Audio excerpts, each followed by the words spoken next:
రాయించాడు, మంచిని మంచిగానే రాయించాడు, చెడును చెడుగానే చూపించాడు. అది రాయించింది ఏంటి కారణం అంటే మళ్ళా ఇటువంటి తప్పు జరగాలని కాదు, ఇది చాలా విపరీతమైన తప్పు జరిగింది అని. ఆ తప్పులో జరిగిన దానికి ఏం జరిగింది అంటే గనక మోయాబును గుర్తు చేసుకున్నాం కదా, ఆ ఇద్దరు కూతురుల ద్వారా మోయాబీలు అమ్మోనీలు పుట్టారు. ఒకడు పుట్టినోడికి మోయాబు అని, రెండవ కుమార్తెకి పుట్టినోడికి అమ్మోనీలు అని పేరు పెట్టారు. ఎందుకు ఈ చరిత్ర చెప్తున్నాను తెలుసా? వీళ్ళు ఎక్కడి నుంచి వచ్చారు? శపితమైన వంశంలోంచి వచ్చారు. తండ్రితో దుర్మార్గపు పని చేసి శాపము, దేవునికి విరుద్ధమైన పాపము చేసి పుట్టిన వారిని శపించాడు దేవుడు. మోయాబీలు, అమ్మోనీలు, గిర్గాసీలు, పెర్సీలు, యెబూసీలు అనే 6 జాతులు వారు దాంట్లోంచి వస్తే 6 జాతుల్ని వెళ్ళగొట్టి ఇశ్రాయేలు ప్రజలకు కానాను దేశాన్ని ఇచ్చాడు దేవుడు. అందులో ఉన్నవారే, మోయాబులో విస్తరించిన వారే, మోయాబు సంతతి వారే ఈ మోయాబీ. రొట్టెల ఇల్లైన ఐగుప్తును విడిచిపెట్టారు, రొట్టెల ఇల్లైన యెరూషలేమును విడిచిపెట్టేసి ఎక్కడికి వెళ్ళిందంటే ఇప్పుడు మోయాబు. ఇంటిలో సమృద్ధి అయిపోతే మరలా ఉండదనుకోకూడదు. శపితమైన దానికి వెళ్ళి ఏం తెచ్చుకుందయ్యా అంటే మరి గొప్ప శాపాన్ని తెచ్చుకుంది. ఏంటి ఆ శాపం అంటే కనుక భర్త పోయాడు, 2 కుమారులు పోయారు, మిగిలిన యవన బిడ్డలైన 2 కోడళ్ళు ఉంటే మరలా సమృద్ధి కలిగిన ఆ దేశంలోనికి మరలా దేవుడు ఆశీర్వదించాడు. అంతా బాగుంది, మనం విడిచి వచ్చిన దేశానికి వెళ్ళిపోదామని బయలుదేరుతున్నప్పుడు చెప్తున్న మాటే ఇది, కోడలకి చెప్తున్న మాటే ఇది. అందులో ఏమని చెప్తుందంటే, ఇద్దరిని ముద్దు పెట్టుకుని మీరు యవన బిడ్డలు, ఇదిగో ధర్మశాస్త్ర ప్రకారంగా నేను మరలా వివాహం చేసుకుని పిల్లలకనే వయసు నాకు లేదు. ఒకవేళ దేవుడు కనికరించి పిల్లలు ఇచ్చినా వారు ఎదిగి పెద్దవారు అయ్యేసరికి మీరు ముసలివారు అవుతారు. అందుకే మీ ఇంటికి వెళ్ళి మీరు వివాహాలు చేసుకుని నెమ్మది కలిగి చదువు. కూడా మాట అర్థమవుతుంది. ఒక్కొక్కటి పెళ్లి చేసుకుని నెమ్మది నొందినట్లు యెహోవా దయచేయును గాకని. అంటే నెమ్మది ఎవరి ద్వారా వస్తుంది? దేవుడు ద్వారా వస్తుంది. మనం అనుకుంటే రాదో, ఇక్కడ లోటు వచ్చేసింది కదా ఇంకో దిక్కు వెళ్ళిపోదాము అనుకుంటే అక్కడ లేదు. అక్కడ నెమ్మది ఉందా? లేదు. శాపమే వచ్చింది, శాపమే తెచ్చుకుంది. రొట్టెల ఇల్లును విడిచిపెట్టేసి మోయాబు దేశానికి వెళ్ళి శాపం తెచ్చుకుంది. అంటే ఏమి గుర్తించింది నయోమి అంటే కనుక మన జీవితంలో నెమ్మది అనేది మనము కోల్పోయాం. మరలా ఆ నెమ్మదిని పొందాలంటే కనుక నా ఈ వృద్ధాప్య వయసులో నేను ఏదో ఒకటి అవుతాను, ఇంకా నా జీవితానికి నయోమి అని పిలిపించుకునే మధురమైన మాటకు నేను అర్హురాలను కాదు. ఇక నన్ను పిలిచే వారందరూ నెమ్మది లేని నా బ్రతుకును చూసి మారా అని పిలవాలి తప్ప నయోమిగా పిలవటానికి, అలా పిలిపించుకోవడానికి నేను అర్హురాలను కాదు. ఈ శాపం అంతా దేవుని ఎరిగిన మధురమైన పేరు కలిగిన నా ద్వారానే వచ్చింది కనుక మీకు ఆ శాపం ఉండకూడదు. మరలా మీకు ఏం కావాలి? నెమ్మది కావాలంటే కనుక ఇదిగో అత్తగారిగా నేను ఆర్డర్ వేయట్లేదు, కానీ దైవికమైన ఆలోచన కలిగి చెప్తున్నాను.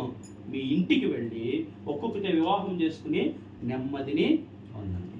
మధ్యాహ్న కాల సమయంలో మనం ధ్యానం చేస్తున్న మాట నెమ్మది గురించి. అది ఎవరిస్తారంటే దేవుడే నెమ్మదిస్తారు. నెమ్మదినిచ్చే దేవుడి మీద మనం కొన్ని మాటలు గుర్తు చేసుకుందాం.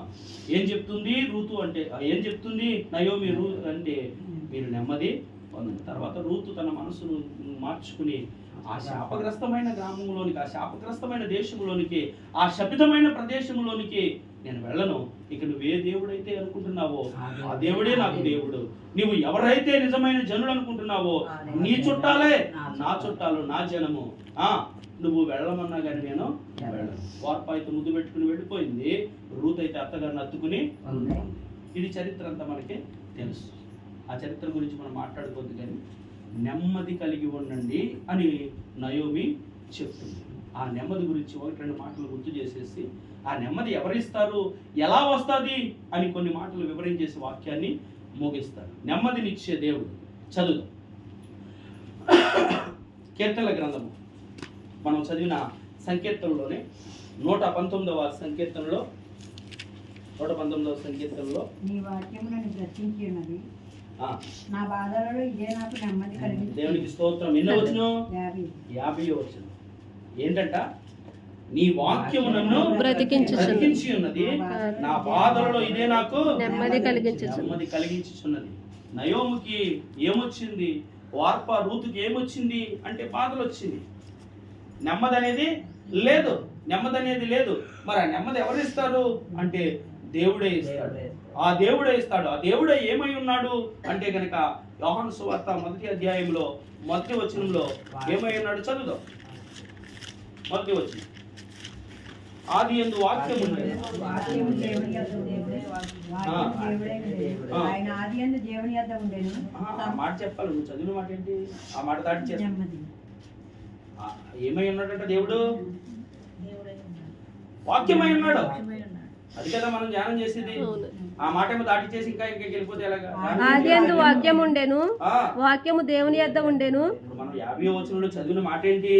నీ వాక్యము నన్ను బ్రతికించి ఉన్నది, నా బాధలలో నాకు నెమ్మది కలిగిస్తున్నది. నెమ్మది లేని 3 వ్యక్తులను గుర్తు చేసుకుంటూ మాట్లాడుకుంటున్న మన జీవితంలో నెమ్మది కావాలి అంటే గనక ఆ నెమ్మది ఎక్కడ దొరుకుతుంది అంటే గనక మొట్టమొదటిగా వాక్యాన్ని ఆశ్రయిస్తే. దేన్ని ఆశ్రయిస్తే?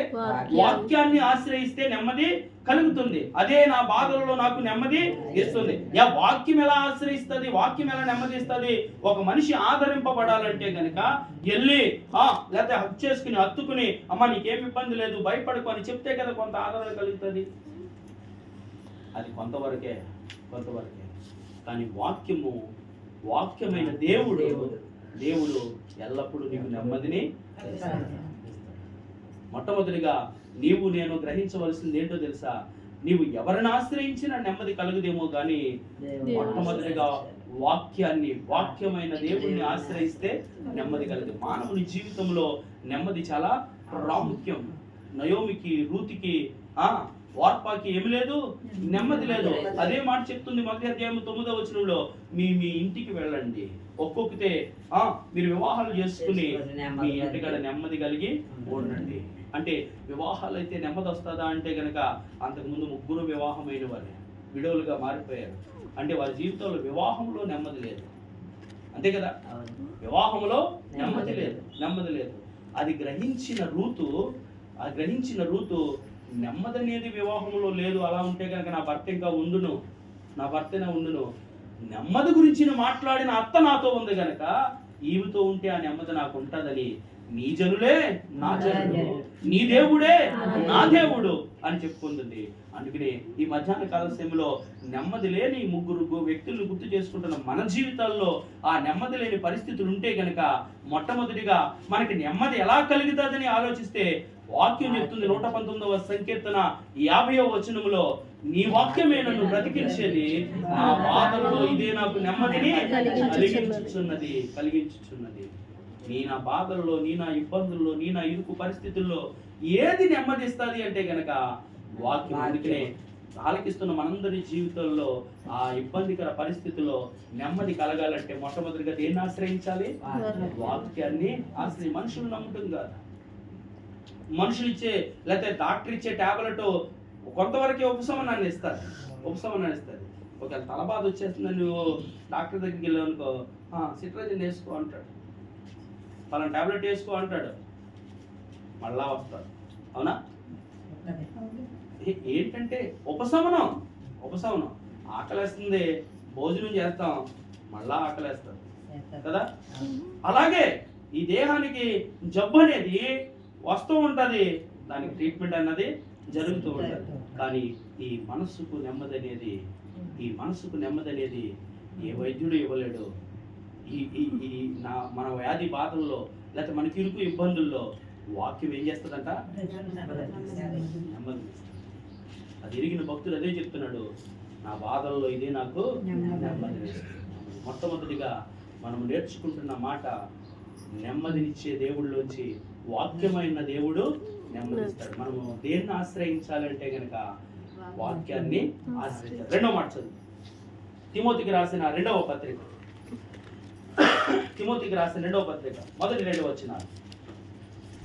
క్రీస్తు యేసునందున్న జీవమును గూర్చిన వాగ్దానమును బట్టి దేవుని చిత్తము వలన క్రీస్తు యేసు అపొస్తలుడైన పౌలు ప్రియకుమారుడగు తిమోతి శుభమని చెప్పి వ్రాయినది